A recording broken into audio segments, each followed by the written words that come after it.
Anita, President Obama says we have an opioid crisis. Opioids are classified as highly addictive drugs, including both prescription painkillers as well as illegal narcotics like heroin. And death links to opioids soared more than 29,000 in 2014. Anita, what is behind this? How did we get here? These statistics are staggering. The statistics are staggering, Michelle, and it is very worrisome. Today, as we are right now in 2016, 44 people every day die of unintentional opioid overdoses. And in the United States right now, over 100 million people have chronic pain. And these are the very people that need opioids. Opioids are the cornerstone of the treatment of people who have chronic pain. They can be used safely and very responsibly. But I think today what we heard from President Obama was that it is so important that we all get on board and that we converge and make a difference in how people are being treated with pain in this country. But given that so many of these issues do stem from prescription drugs, granted, as you say, patients do need them, should there be stronger restrictions before doctors give out things like morphine and oxycodone and Percocet and those really strong painkillers? Well, this is exactly what President Obama was talking about today, and the CDC is talking about, the FDA is talking about. There are so many changes that are coming to the management of people who have chronic pain, people that receive opioids.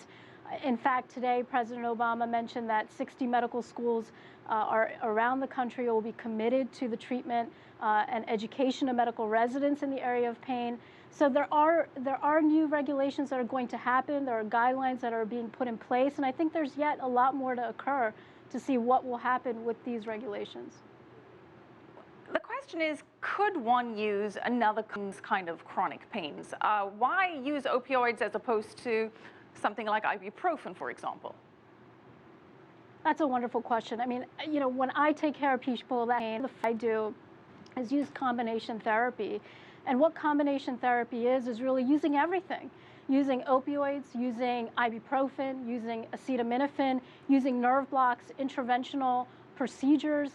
All of these combined can make such a difference in patients, and it can actually minimize the amount of opioids that we can use. And as we all know, opioids have serious consequences, and that's, again, why these guidelines are being put in place, why everyone's really talking about how we can change the practice right now in the United States.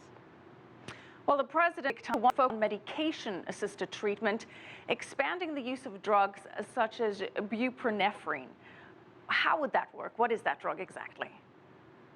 Well, to step back a minute, currently people that are addicted to opioid medications or taking illicit substances such as heroin need treatment. And in the United States currently there's a deficit in the amount of treatment centers that there are.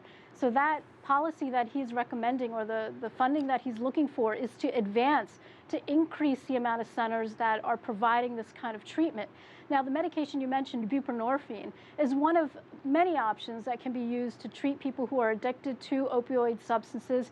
It works at the level of the brain, by basically not allowing individuals who take heroin or other opioid substances to have any effect of them at all. The buprenorphine is so many more times more potent that those medications and those substances just will not work.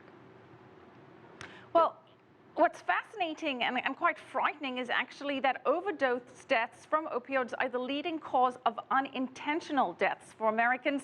Unintentional overdoses leading to something like 44 deaths a day, which is, again, just shocking. Are patients just not informed about how dangerous these medications can be, and what is being done to better inform them?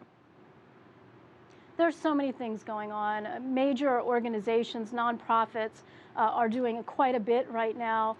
The American Society of Anesthesiology is one that I'm involved with that's advocating for better pain care and training our physicians of the future to understand how important it is to treat pain immediately, how to have conversations with patients, to remove the stigma that exists with individuals who have addiction or who have chronic pain or are even on opioids, so that they get better care.